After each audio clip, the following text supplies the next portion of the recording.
The night air was soft and still, as if the world itself had paused to listen.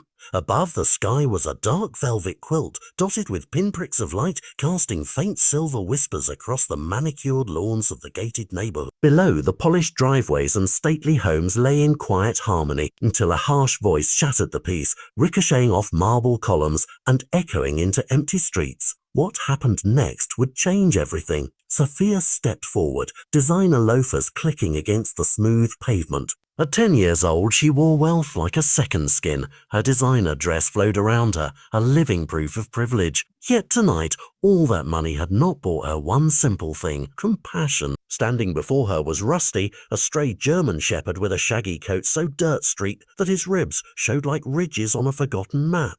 Sophia tilted her nose up and sneered. "Why is this filthy mutt always here?" she asked, voice dripping disdain, and lobbed a pebble at him. His brown eyes flickered with something that felt painful and human, an understanding born from being driven away too many times. But Rusty would not be pushed out of her life so easily. Day after day, Rusty lurked at the edge of Sophia's family ground. He never barked or snarled. He only watched with those soulful eyes, as if waiting for Sophia to see him, not as a stray but as something more. The neighbors hurried past on morning jogs and evening walks, ignoring the dog. Only Chloe, Sophia's best friend, offered a timid explanation. "Maybe he just likes you." Sophia laughed, the sound brittle as broken glass. "He's looking for scraps, like all strays," she scoffed. Still, Rusty lingered day after day, until at last something stirred beyond mere stubbornness, something that would force Sophia to reckon with her own heart. Had she underestimated him all along?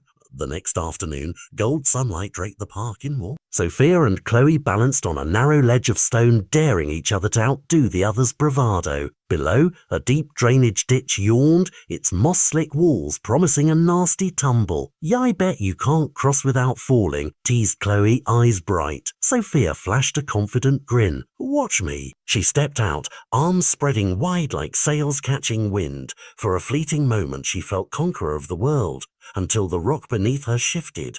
The ledge gave way and suddenly gravity had her in its merciless grip. What followed was a fall Sophia would never forget. Her world spun and tilted until her body slammed into the ditch's damp moss. Pain blossomed like wildfire in her ankle, stealing her breath. She tried to stand, but the slope betrayed her, sending her sliding into the widening darkness below. Panic's icy fingers curled around her chest. "Chloe!" she cried, voice cracking, but Chloe was gone, sprinting for help, her screams swallowed by distance. Sophia clawed at the slick walls, slipping back with each desperate grasp. Helplessness surrounded her like fog, until she heard it, a slow, deliberate panting. Someone, no something, was coming. She looked up through the dim light and froze. There at the top of the ditch stood Rusty, his ears pricked forward, tail low, eyes locked onto hers with unwavering focus.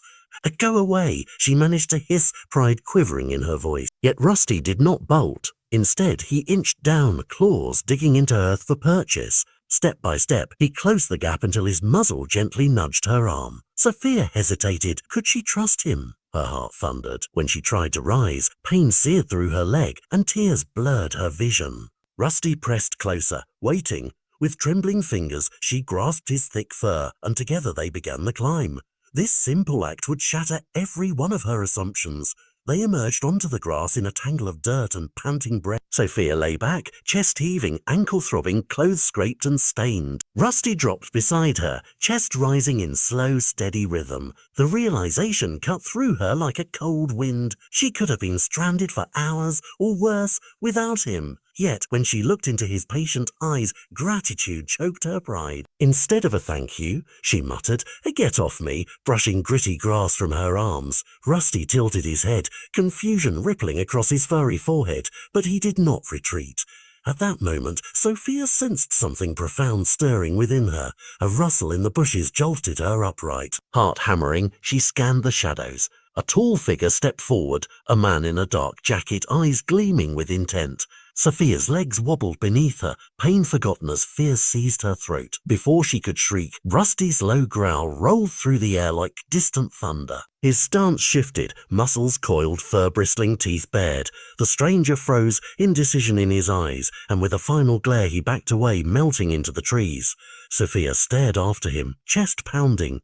She turned to Rusty, who sat loyally at her side and for the first time truly saw him. There was no denying his courage now. Night fell with the same haunting hush as before, but inside Sophia's grand bedroom, something else stirred. Lying beneath silk sheets that cost more than most families' rent, she felt an unfamiliar grip of unease. The clock ticked in steady beats, a countdown to unknown danger. Then came the softest click front door, window, and her breath caught halfway. A shuffle downstairs, a faint creak of floorboards. Sophia froze, every instinct screaming that someone was inside. Before she could decide, a fierce bark shattered the silence, followed by a crash. Rusty was on guard. She bolted from bed, ignoring the agony in her ankle, and reached the stairs top just as chaos erupted below. In the living room, Rusty lunged at a shadowy intruder, jaws clamped tight on fabric. Furniture overturned, a lamp smashed, sending dancing shadows across the walls. Sophia's father thundered down the stairs. "What's going on?" he roared. The man broke free of Rusty's grip and fled into the night, limp arm trailing torn jacket. Panting, Rusty staggered back, eyes relentless in their watch over the family he had vowed to protect. Sophia's heart ached with new understanding. Her mother knelt beside Rusty, pressing a towel to a wound on his side. Blood stained his dark fur, but his gaze never wavered from Sophia's. "He saved us," her mother whispered, voice trembling. Sirens wailed in the distance, red and blue lights flickering through window panes. Sophia swallowed hard, tears stinging her eyes. She knelt, placed a trembling hand on Rusty's coat, and whispered, "I'm sorry." The words were a fragile bridge between them, but Rusty's ear twitched in acknowledgement. Tonight had changed their story forever. At dawn, the veterinary clinic's waiting room buzzed with antiseptic smells and flickering fluorescence. Sophia sat rigid in a stiff chair, hands clenched until her knuckles shone white. Minutes stretched into eternity until the veterinarian emerged, towel in hand. Sophia sprang up. "Is he going to be okay?" she asked, voice raw. The vet offered a small smile. "He's tough," he said gently. None of the wounds were life-threatening. With rest and care, he'll make a full recovery. Relief flooded through Sophia so fiercely she nearly collapsed. She had never been so grateful. Led into a back room, Sophia found Rusty lying on a padded table, bandages crisp around his side. His eyes met hers, tired but bright, and his tail gave a hesitant wag. Sophia knelt, smoothing her fingers over his fur, feeling warmth and life pulse beneath her palms. "I was wrong about you," she whispered, tears brimming. Rusty blinked slowly as if saying, "I forgive you." In that gentle moment, they became family. In the days that followed, Sophia's world transformed. She rose each morning to check on Rusty, speaking softly as she brushed dirt from his coat. Neighbors who once scowled now paused to praise his bravery and offer treats.